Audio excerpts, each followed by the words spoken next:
Hey guys, it's Jenny Silver, and today I want to talk to you about something that the IRS is doing. The IRS is taking back people's stimulus checks. Many taxpayers are reporting that they have received a notice from the IRS letting them know that due to a math error, they are now required to pay back their stimulus check. I'm going to talk to you about who this affects, what the notices look like, what they say, and what they are missing that should have been in there, as well as what taxpayer rights are. Can the IRS actually take these back? Is there anything you can do to fight it? And who can you ask for help? Now, roughly 11 million math error notifications to taxpayers have been issued by the IRS.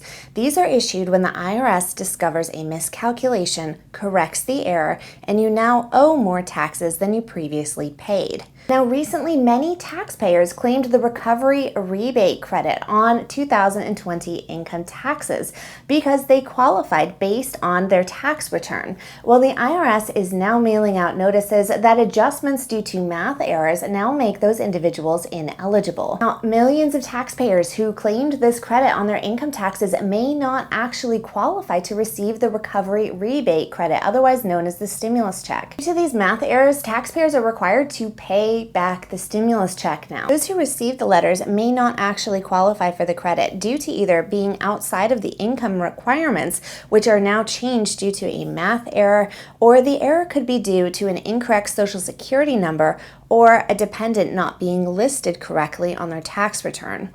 People were sent either a CP11, CP12, or CP13 notice stating that there was a miscalculation or overpayment and their refund amount had changed. But there's another problem here. The IRS failed to include important vital information on taxpayers' appeal rights in 5 million of the notices that were issued. Taxpayers have a right to appeal the decision if they feel that they are in fact qualified and do have documentation to prove that they are qualified to receive the tax credit.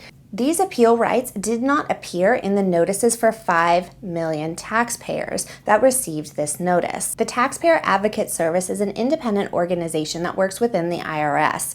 Their purpose is to ensure that taxpayers are treated fairly and that they know and understand their rights. Recently, the Taxpayer Advocate Service issued publications regarding these math error notices. So first, can the IRS actually do this? Can they actually make people pay back their stimulus checks? The answer here is yes. Congress provided the IRS with math error authority to correct returns where the recovery rebate credit was incorrectly claimed. So how about the fact that the IRS failed to state the language regarding the 60-day appeal requirement? Taxpayers do not know that they are, number one, able to appeal the decision if they can prove otherwise, and number two, have a 60-day deadline in which to do so.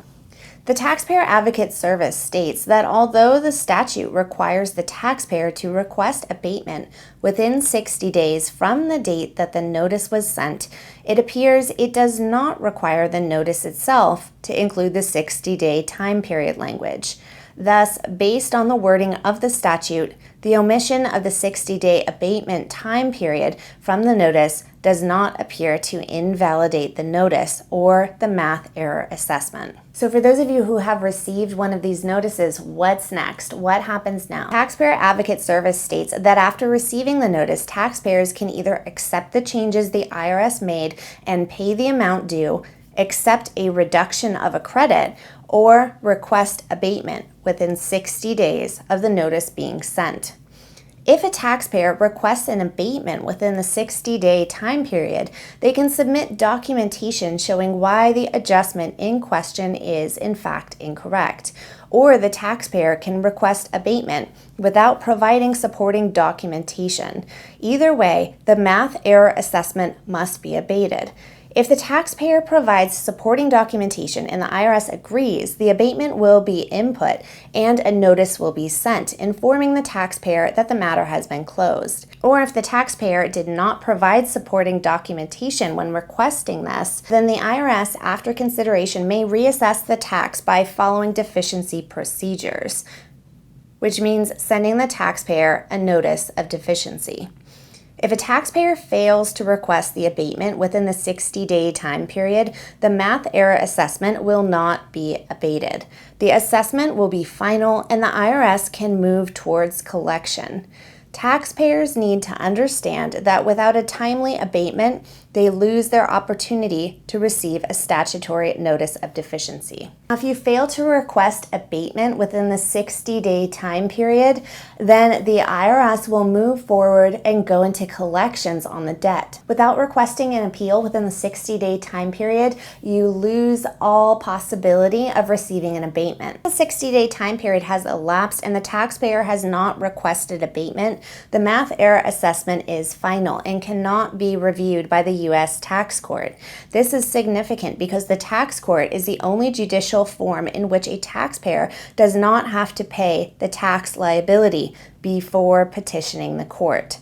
However, one option for the taxpayer would be to pay the tax, file a refund suit in the U.S. District Court or the Court of Federal Claims. But this does mean that taxpayers would need to have the funds on hand, pay the liability, and then dispute the assessment. Now, if you need assistance with your taxes directly, I recommend that you contact the Taxpayer Advocate Service. Their information can be found in the video description down below. Okay, you guys, I hope that was helpful. Please click like, subscribe, and leave me a comment down below. Taxpayers are reporting that they are receiving notices from the IRS letting them know that due to a math error, they did not qualify to receive a stimulus check.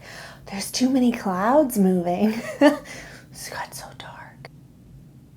As soon as I adjust my lights, the clouds are going to move back. Who's calling me?